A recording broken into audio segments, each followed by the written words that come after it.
Carnival Row is a new fantasy Amazon Prime TV show. It's not based on an existing novel. It's set in an alternate world with similarities to Earth in the Victorian Age. The horrible humans have colonized the Fey realm and have turned it into a hell on Earth. The magical races will risk anything to escape to the Burg, this world's version of London.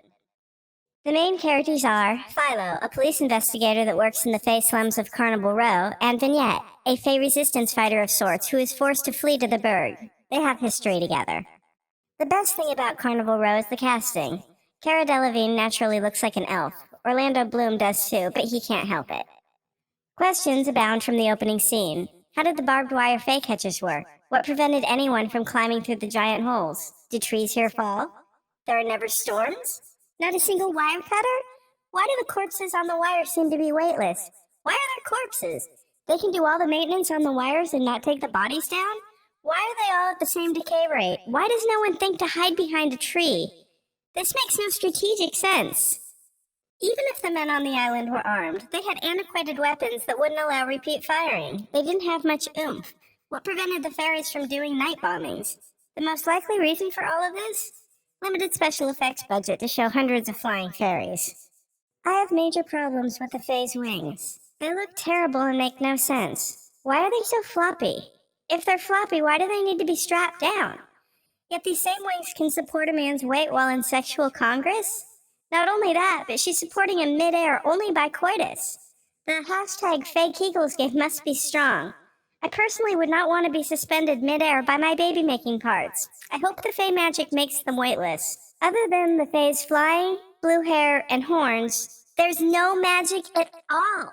Just the hint of a beauty potion of dubious effect. What were the great treasures the Fae possessed that empires were fighting over? The opening episode doesn't give enough reasons to care about the relationship between Philo and Vignette.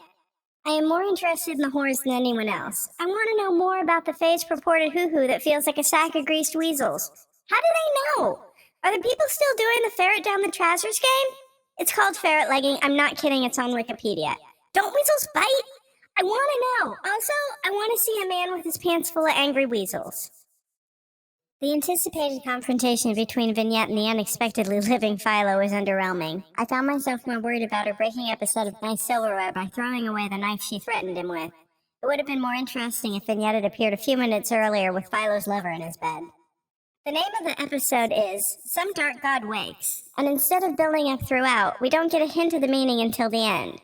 Why is the Fae garbage picker tooting on a flute she pulled out of the muck? Rivers are giant sewers. She deserved to be eaten. She would have died of cholera anyway. I bet she made that monster sick. That picture of Philo must be the sturdiest fisher to have ever been on a shipwreck, then floated through the ocean, up a river, and into fake London. Why would a dark god awaken in a sewer? It seems a little low rent. And his first victim, an old garbage picker. A disappointing meal for a dark god. My conclusion, 5 out of 10. The scenery, costuming, and the production values are impeccable, but the story and character development are lacking.